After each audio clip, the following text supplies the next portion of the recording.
Plus, an inmate escape from a Macon hospital now leads to disciplinary action for the deputy responsible for watching him. The decision the sheriff's office made as they continue to look into the case. Plus, jury selection now underway in a federal hate crimes trial related to the death of Ahmaud Arbery. We give you the update on what happens after this. 2 East Macon roads are driving one man crazy. Find out why in just a few minutes. Oh, good morning. You are looking live over downtown Macon. The time is now 6:30 on this February 8th. It is Tuesday. I'm Caitlin Heck. And I am Wanya Reese. Caitlin, this Tuesday morning, it's looking good on you. Oh, you too, Wanya. And you can tell that we all have so much more energy today, even on a Tuesday, because it's just not so dreary outside, Courtney. That's right. And I personally took a very long nap yesterday. No, I am a big napper, but yesterday it was one of those naps where you woke up and you're like, what time is it? What day is it? Like, is it past my bedtime already? It was a nice nap. But the weather was definitely nap worthy yesterday. And this morning it is still cold. It is still cloudy. So no, it's not another beautiful morning, but at least it's not really damp out there and cloudy, and it was just miserable yesterday. Today we will see a much improved forecast. 39 in Warner Robins, 37 in Gordon and in Milledgeville. We're at 39 in Roberta, 42 in Unadilla, and 41 in Eastman. We do still have the clouds on pretty thick this morning, but you can see all the rain down to our south. As we go through the day today, do expect clouds to decrease, mainly as we head past lunchtime. That'll make way to mostly sunny to partly cloudy skies with highs in the upper 50s today. A lot warmer. And speaking of warm, we will be quite warm this week. I'll have those details for you in my full forecast in just a few minutes. Thank you, Courtney. Right now, students and workers in Dublin City schools are mourning the loss of one of their own after a murder-suicide. The Lawrence County Sheriff's Office says a man killed his wife, shot his stepson, and set their home on fire before taking his own life. The wife, 55-year-old China Wiggins, was a paraprofessional and bus driver at Hillcrest Elementary. Just after 2:30 yesterday morning, a person called 911 saying someone was banging on their door. It was their 16-year-old neighbor who had been shot several times. Deputies saw that the boy's home was on fire. Inside, they found the body of China Wiggins. Deputies suspected the shooter was Wiggins' husband, Sunoco. The sheriff's office says the couple was going through a divorce. And Rutland County deputies found Sunoco Wiggins' car in Soperton. The Lawrence County Sheriff's Office says he shot and killed himself before law enforcement could make an arrest. It's always tragic, but you know, this is the world we live in today. Yeah, our heart goes out to the 16-year-old. He lost his mother last night, and he's got to live with that, and her family also. It's definitely a heartbreaking story. The teen is expected to make a full recovery. Dublin City Schools set up a grief station at Hillcrest Elementary for students, teachers, and staff. The district says they do have additional guidance counselors at Hillcrest to support people after the loss.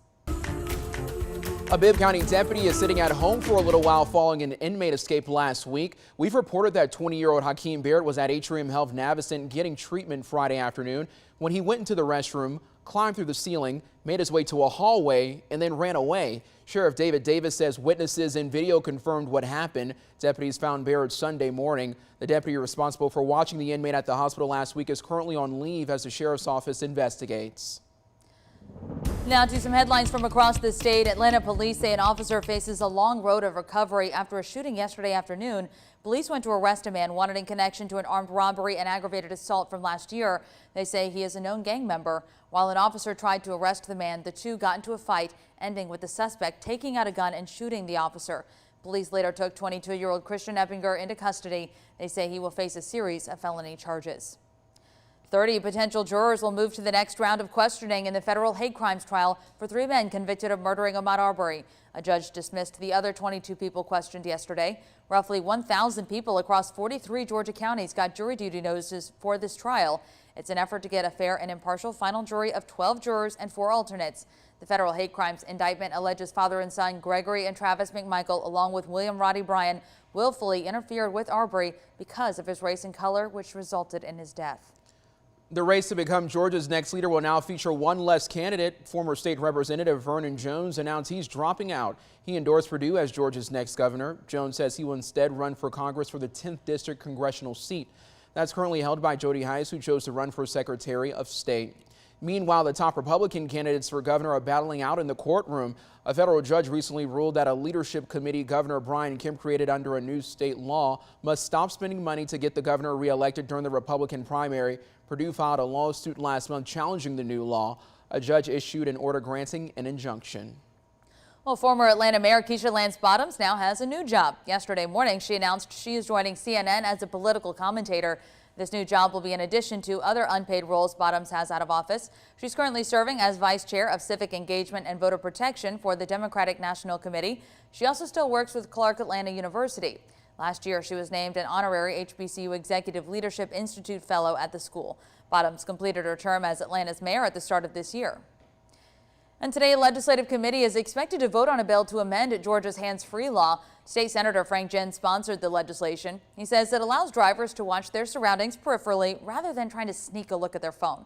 Originally, the bill called for drivers to be able to use phones at any time that they're stopped, but lawmakers changed that to only at times that you're at a traffic control device like a stop sign or a red light, not just if you're stopped in traffic.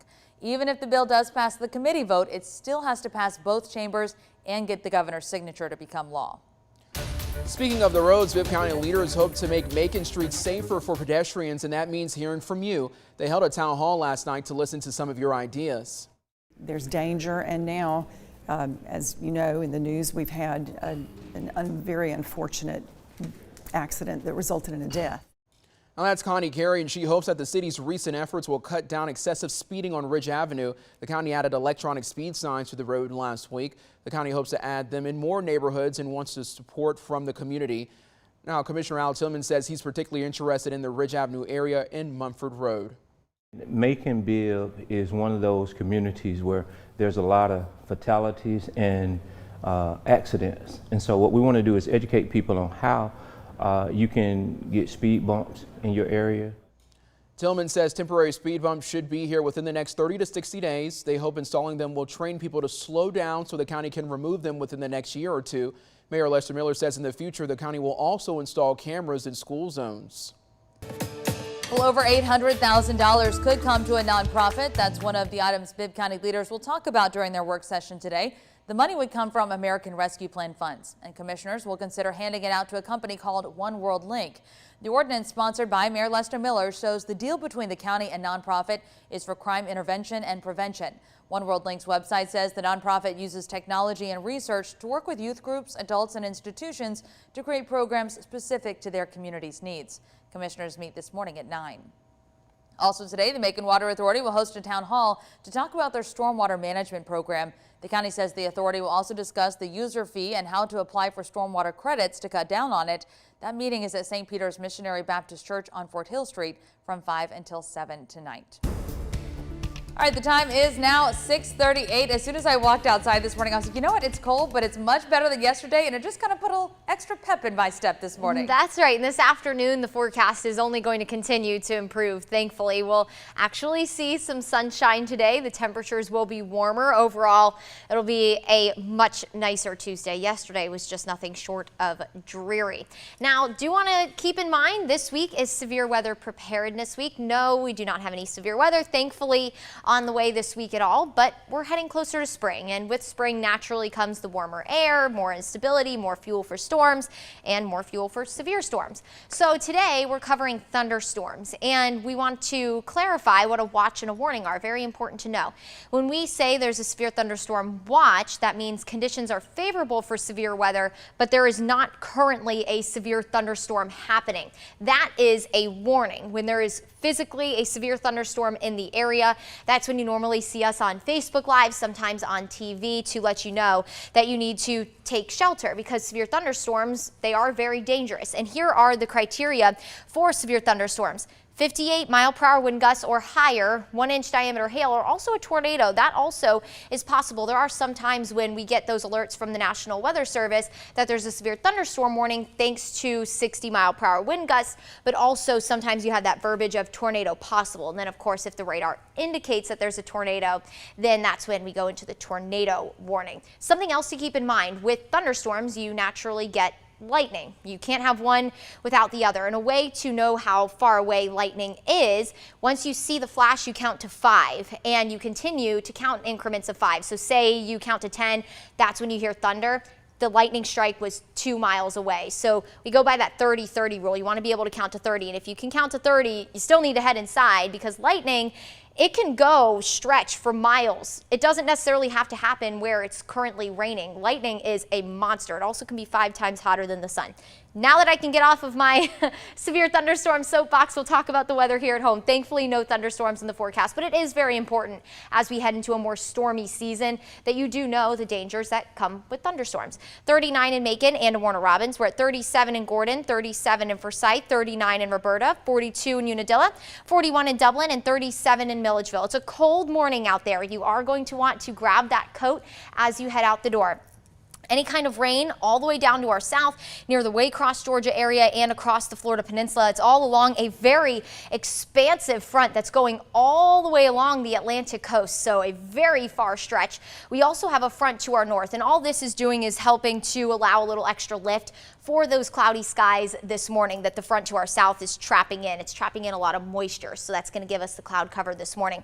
Origin of that front all the way up towards the Great Lakes. High pressure, this is going to be our saving grace today, everybody. It's going to filter in through the day. That's going to allow for a gradual clearing of skies as we head through your Tuesday afternoon. Any kind of rain, that's going to stay along the front to the south. Here comes high pressure filtering in, and it's also going to create a wedge for us. So tomorrow morning, with those clearer skies and that colder air filtering in, we will be near 30 tomorrow. But what high pressure is also going to do on the flip side is keep us sunny and also allow for a warming trend as we go through the week. High pressure is that sinking air. When air sinks, it warms, and warm is what will be, at least warmer. Upper 50s today with that gradual clearing of skies. We'll start to see more sunshine past lunchtime today. Waking up near 30 tomorrow, but take a look at your 7-day. It's going to be wonderful for the second half of the week. Low to mid 60s as we head through your work week into the start of the weekend. Mornings will stay cold. Our next rain chance could be on the way for Sunday. That'll be along a front that's going to put us in the 20s for Valentine's Day morning, with highs only in the low 50s for Monday. Before we go to break, we want to remind you that we're celebrating the little things and also the big accomplishments in your life. It could be a birthday, an anniversary, or an important milestone or achievement. I want you to send us a picture of what you're celebrating. Text that pic to 478-752-1309. Again, send that to 478-752-1309. And on Friday mornings throughout this month, we will share your photos and celebrate together right here on 13 WMAZ. So I hope you're celebrating and you're moving, because we're going to see you right after this break.